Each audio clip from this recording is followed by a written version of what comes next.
Hola guys, welcome to my channel. Medyo matagal na or not. Ewan ko kung napanood niyo yung video ko kahapon. Kung yes, I took it down. Number one, medyo mahaba. Oy, yan na naman, haba na naman eh. Welcome to my channel. Itong video na to pag-usapan natin yung air cooler ni ID Cooling Frozen A720. So, mabalik. Yung in-upload ko kasi na video kahapon, today's May 16 by the way. Medyo mahaba guys, 30 minutes. So, medyo lilimit ko ngayon. Gagawin kong target ko 29 minutes or a lot shorter pa. Tapos, yun yung primary reason, ang haba ng video ko kahapon. Secondly, and more importantly, ay yung may error ako. I was off ng 3 millimeters, I think, na napakilaking bagay na noon. Tapos, I was going to edit lang sana. Papalitan ko, cut, palit, ganyan. Pero ang haba nga, so I decided to reshoot na lang para to shorten the video ng konti. So yun, introduction. Next is timestamp, time bar below. Feel free to skip ahead, no problem. Pero umpisahan ko naman sa recommendation. So, pero kung gusto niyo papanoorin yung mga latter part, why not? Mas maganda. So, will I recommend it? It depends. O diba, parang hardware unbox na podcast lang ang datingan. Pero, ganun talaga guys eh. Depende talaga. Bakit? Sa taste, sa aesthetic taste ninyo. Halimbawa, may napupusuan kang case. Hindi naman to kasya. 'Di ba? Medyo mahirap kasi ito medyo may kalakihan. Ang hirap i-recommend. So, ang base height nito sa use case ko, quick lang. More on this later, pero quick. Ayan siya, ito yung height na in-increase ko sa fan because I had to elevate the fan, yung front fan up. So, it resulted to clearance of 179mm. So, kailangan ko may case, PC case ko at the very least 179 air cooler height clearance. Ang hirap nun guys, medyo mahirap maghanap ng case na ganun kasi may malaking footprint yun guys sa lamesa, di ba? Lagay nyo sa seg. Beside na the point, sorry. So, medyo mahirap. Baka may napupusuhan kang case, nandito kasya. Or, yung memory height module, yung memory module height mo, depende rin kasi yung may mga budget friendly na memory, di ba, mas medyo bulky, so you'd have to elevate the front fan even higher. So medyo ang daming caveats, but those issues aside, highly recommended talaga guys. Actually, ang napupusuan ko talaga is yung Noctua NHD 15G2. Ang ganda talaga nun. Gustong-gusto ko talaga yon. Kaso lahat ng mga tech tubers na pinopromote, sorry. They don't actually promote it. Yung mga nagre-review nun, lahat sinasabi, maganda ko sa maganda. Technology is really nice. But yung price to performance to price ratio, not quite there. Kasi medyo may kamahalan. I made a quick check sa Lazada kanina, nasa 11,000 yung yung G2 Chromax, 'di ba? 3,500 versus 11,000. No brainer guys eh, 'di ba? Tapos in regards to performance, basta hindi issue yung size, highly recommended. Ngayon, kung kailangan mo nito, gusto mo talaga nito, pero it will result to a more expensive PC case or memory module, baka wag na to. Baka mas magandang option na lang liquid cooler. Kasi mas, space saving, mas space conscious ang mga liquid coolers, di ba? Tapos yung mga pros and cons nun, more on that sa latter part ng video. So matotal, in regards to recommendation, highly recommended. Tuwang-tuwa ako sa kanya, maganda. Meron ako mga yung kinompare ko siya sa liquid cooler. Syempre mas pangit yung nito, performance. Mas pangit, but pasok na pasok. Within spec ng CPU, kayang-kaya i-deliver. Yung spec na specify ni CPU, walang compromise. So, highly recommended kung angkop sa use case mo, sa taste mo, sa build, sa design na gusto mo, pasok, highly recommended guys. So, yun yung mga recommendation ko guys. Move on tayo sa tips. Kung napapansin niyo, pinaka-importante, medyo importante, least interesting. yung progression ng time bar sa baba, ha? Feel free to skip ahead. Move on tayo sa tips, guys. Right out the bat. The gate? Bat na. Anyway, ang napupusuan ko talaga yung Noctua NHD 15 na G2. Yun talaga yung gusto kong bilhin. Kaso yung mga tech tubers, yung mga promotion, not promotion, mga reviews nila, yung price to performance ratio, medyo bagsak kay Noctua G2, ha? Yung NHD 15 G2, medyo bagsak. Kasi dito sa Philippines, kesyo sa Amazon or sa Lazada mo bibilin yan, ranging 10 to 11,000 pesos yan.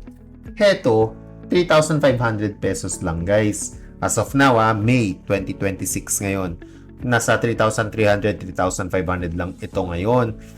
Ang counter-argument kasi dyan is yung long-term support ng mga reputable brands like Noctua and ng Be Quiet. I had a Be Quiet before. May Noctua ako pero hindi ito So, wag na natin sama yon.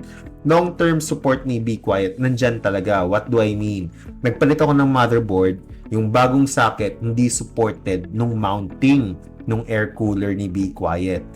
But, ang ganda ng long-term support. May free mounting si Be Quiet na pinoprovide.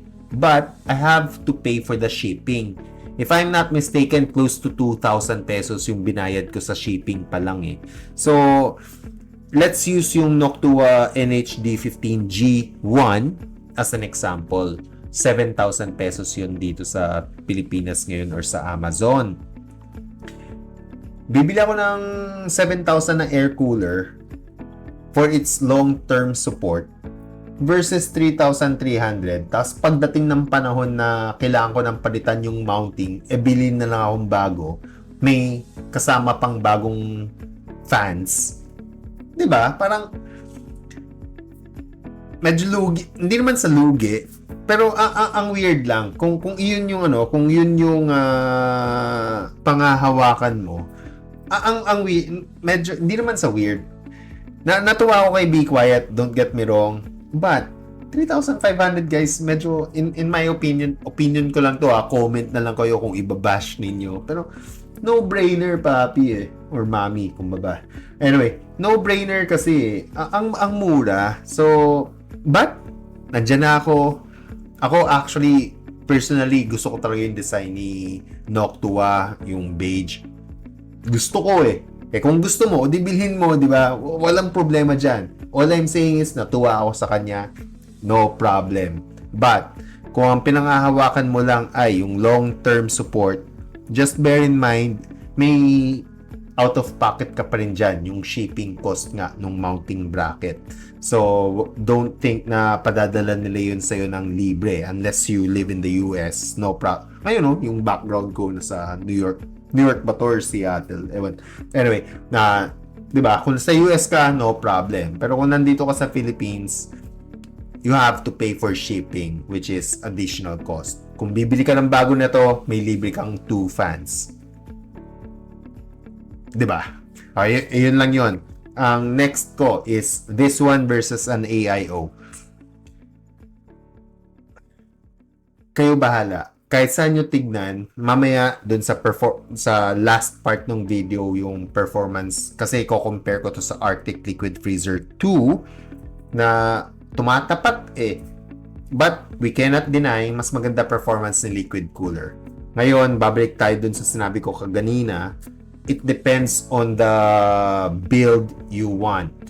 Kung gusto mo ng mas compact, hindi ito yon kasi this will require a large case, guys. Gusto mo ng mas compact, mag-liquid cooler ka, walang problema dyan, guys. May liquid cooler ako from Gigabyte, may liquid cooler ako from tawag nito, Arctic, may custom liquid cooling din ako. Ang dami kong extra pump kasi napapraning ako, baka bumigay yung water pump ko so bumili ako ng mga extra pump. Ngayon, apat o 5 na yata yung extra ko na water pump. Pero yung original ko na water pump when I started custom building, custom liquid cooling, hindi pa rin sira Gets ninyo? So, yung counter argument kasi dyan, yung air cooler daw, yung air cooler, Mas konti daw yung failure points kaysa kay liquid cooler. Don't get me wrong. Totoo yun. But, in my case, yung liquid cooler ko from Gigabyte, I bought it last 2019. Hanggang ngayon, buhay pa. Yung Arctic 2020 or 2021, hanggang ngayon, buhay pa. So, but then again, your mileage may vary, ha? Meron akong close friend ko yun. 5 months in, sira na yung water pump. Kundi kung bibili ka ng liquid cooler, mamimitigate mo yan by having a good warranty. Hindi naman ako na sponsor nito. Wala akong pakialam kay IT World, pero ang natutuwa ako kay IT World kasi ang laki ng ano nila. Most of the time nasa 3 years local warranty sila. So, idaan mo sa warranty, 'di ba? Kung 'yun lang yung concern mo. But yung argument na yung liquid cooler is below par kay air cooler, wag ganyan kasi madadaan naman siya sa warranty and when the time comes na kailangan mo na palitan at medyo maganda yung kapalaran mo, baka time na rin na magpalit ng cooler, di ba? Is all I'm saying. Do not limit yourself dito. Baka ma-FOMO ka. Ang ganda ng air cooler. To be fair, maganda nga. Astig tignan di ba? So, maganda rin yung liquid cooler is all I'm saying. Hindi porke liquid cooler yan sirain. That's not the case, guys. Yun. So that's tip number 2? Tip number 2 ko yun. Ang tip number 3 ko is yung dimensions. Napakita ko na kanina, guys. Naka Trident Zenio RGB ako from G-Skill na memory module. Kung pupuntahan ko yung memory module ni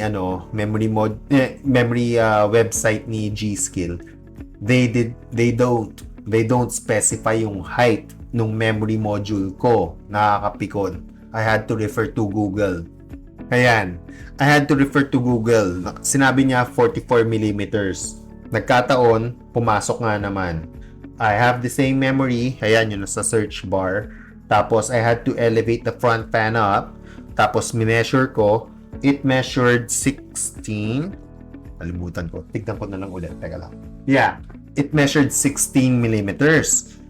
Ngayon, ang 16 millimeters plus yung 28 millimeters na base height is 44. So, pasok. Parang pasok nga yata. Pero ang natatawa kasi ako, guys, si ID Cooling dito, sa example niya dito, 34 minus 28 is 6 millimeters. 6 millimeters plus 163 is 169 millimeters. Pero ang sinulat niya dito sa third example, 170. Bakit may extra na 1 millimeter? Nothing against ID Cooling. Nagbibigay siya ng allowance, ng leeway. Pero ang punto ko lang, bakit niya kailangan ibigay yon? Does that mean yung mga sinespecify ni memory, yung mga sinespecify ni case manufacturer, hindi accurate? Diba? So, parang ang ibig ko sabihin is specify ni case manufacturer ang air cooler clearance allowance nito is 177 millimeters. Accurate ba yun? Yes or no? That's the question. Nagbigay kasi siya ng allowance pero if you're into accuracy, bakit mali yung arithmetic niya, di ba? So, something lang to consider. Anong workaround natin dito? Try to look for YouTube videos or Google na lang yung mga may experience na. Kasi meron tayong PC part picker. Yes, I know. Pero kahit si PC part picker, hindi mo rin pwede panghawakan kasi may disclaimer siya sa baba. This build doesn't account for memory height or air cooler height or air cooler height allowance ni case. Meron siyang ganyang disclaimer So, babalik ka na naman sa problem. Magkakasya ba yung air cooler? Yes or no? Ang hirap. So, yan yung na-observe ko na possible problem mo. Ang ayoko kasi mangyari, guys, binili mo to, tapos dahil sa memory mo or dahil sa case mo, hindi ngayon siya magkasya. Nakakapikon yun, guys. So, just be careful. if your build is similar to mine, meron ka rin ni G-Skill Trident Z Neo RGB DDR5, 44mm height, ang height ng memory module na to, pwede mo gamitin yan. Because with this memory, you have to elevate the fan up. It will result to a 179mm total air cooler height. Yun, tip ko na yan sa inyo. Ngayon, nandito na tayo sa website. Dito sa second example ni ID Cooling. Kung matangkad daw yung memory module mo, ang sabi nito, tanggalin mo yung front fan. Bro, kung yan yung mitigation na kailangan mong gawin, ang sinasabi ko na, wag na ito yung bilhin mo, mag-liquid cooler ka na lang, bro. Or sis. Diba? Ang weird. O di bumili ka na lang ng 120mm na fan, kasi yung bracket nito kasya din, bro eh. Kasya yung bracket nito with 120 standard 120mm fan, basta pressure optimized ha. Yun na lang yung gawin mo. Pero additional gastos na naman yon. Will I recommend it? Yeah, sure, why not kung gusto mo. Kasi may mga ibang tao talaga all into air cooling eh. Kasi nga yung simplicity, 'di ba? Recommended yon, no problem doon. May performance drop ba? Meron, for sure. Pero, it will be negligible. No problem yan dyan. Goods tayo dyan. So guys, for my last tip is understanding your PC case. Why did I mention this? Heto, dito sa video roll na to, case ko dyan is a Fractal North XL. In my opinion, itong case na to is designed with the side fans, yung side fans mounted. Regardless, vertically mounted GPU, horizontally mounted GPU, it needs the case fans installed para maganda yung temperature output ni graphics card. Ngayon, bakit ko nasabi to? 12 volt high power cable. Ako, meron akong FSP, meron akong Thermalright, meron akong Seasonic na power supply. Seasonic, flexible yung 12 volt high power cable. Si Thermalright at saka si FSP, rigid. Mahirap i-bend yung 12 volt high power. Yung power cable para kay graphics card, matigas. Ang hirap i-bend. Hindi naman sa mahirap, pwede mo siya pwersahin. Yes, pero alam naman natin, well, I hope alam natin yung dangers in regards to bending the cable improperly. Yung melting issues baga.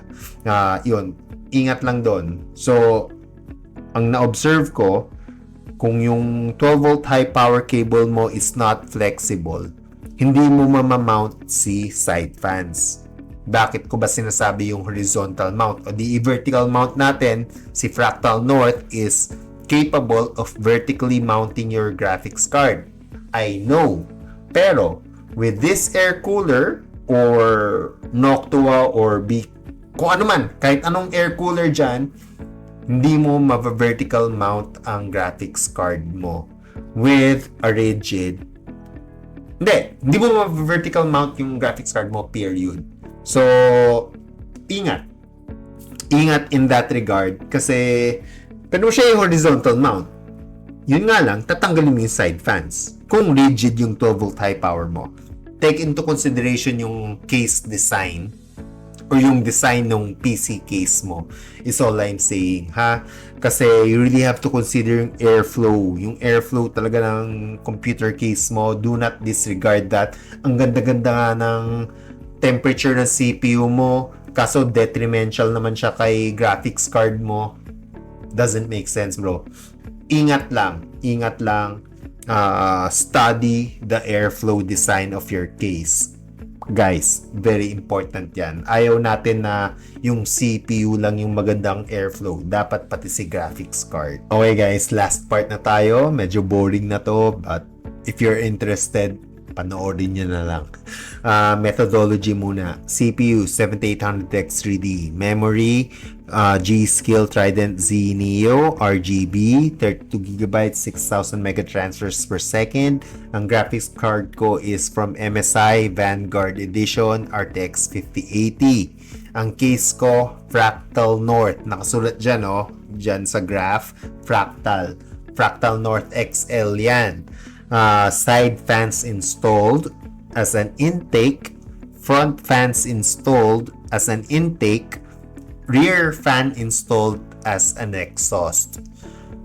During my testing, I'm monitoring the noise level as well, no? Si Arctic, 100% ko siya with the case fans 0. Ang produce niyang noise level is 45 decibels. Tapos, inon ko ngayon si case fans to match the level kay Arctic. Pumunta naman tayo kay ID 100%. Si ID 100%, yung case fans ko 0. Si ID Cooling A720 with 100% ko, it produced 51.5 decibels. Tapos yung case fans ko ngayon, tinapatan ko lang yung 51.5 decibels na yon. Tapos yung noise equalized 45 decibels naman dito, yung color green, case fans 0, si ID Cooling, binaba ko yung noise level niya to 45 decibels, tapos yung case fans ko, ni-ramp up ko to match the 45 decibels. So, ayun yung methodology. Heto ngayon yung benchmarking. So, umpisahan natin guys sa temperature, no? Controller versus die yan, ha? Controller die temperature yan. Tapos dito sa left side natin, may 3 groups tayo. Minimum, average, and maximum. In regards to temperature, sa maximum tayo titingin. Red versus blue. Arctic Liquid Freezer 2 versus 100% ni ID Cooling. Sinabi ko na kanina, panalo talaga si Liquid Cooling, guys. Mahirap tapatan yan. But 75.6 versus 77.9, not bad, guys. Very, very, very well within spec yan.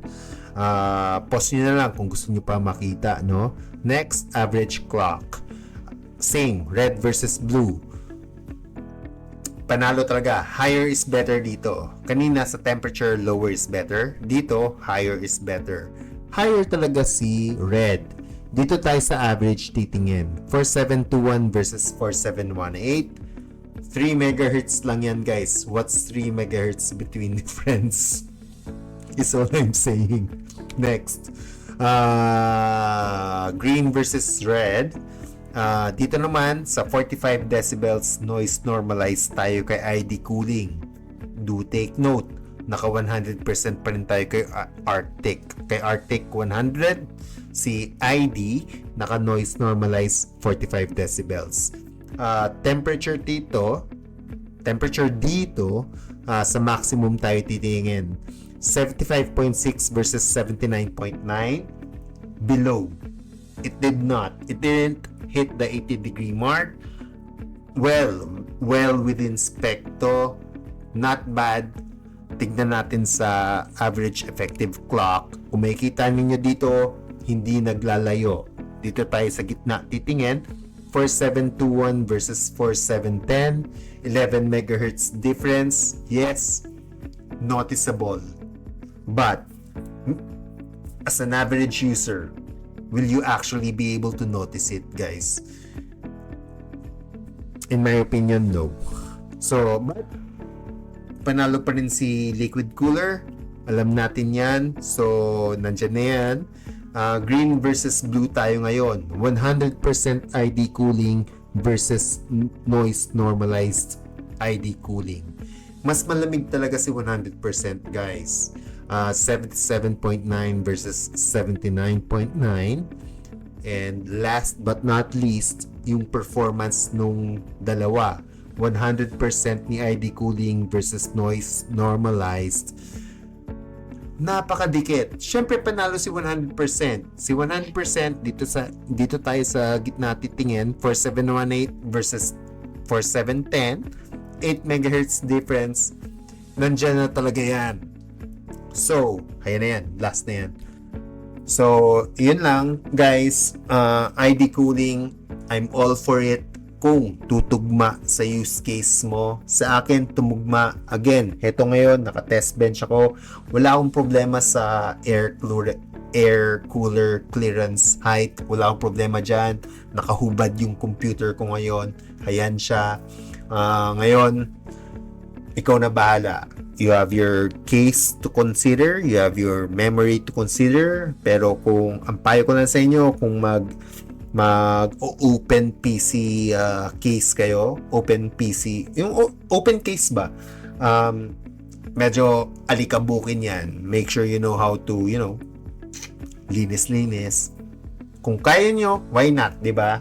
Sa akin, pasok siya, hindi naman siya nagagambala, hindi siya nasasagi, safe siya dyan. Masaya ako sa ganitong setup. Kung masaya rin kayo sa ganito, di tularan ninyo, di ba? Pero all I'm saying is ingat lang kung mag-open kayo. Kung yung case ninyo will be able to accommodate this cooler, 101% recommended ko yan. Wow. Nagbitaw. Hindi, panalo talaga. So, that's it for this video, guys. I hope you find this video helpful. Ano pa ba?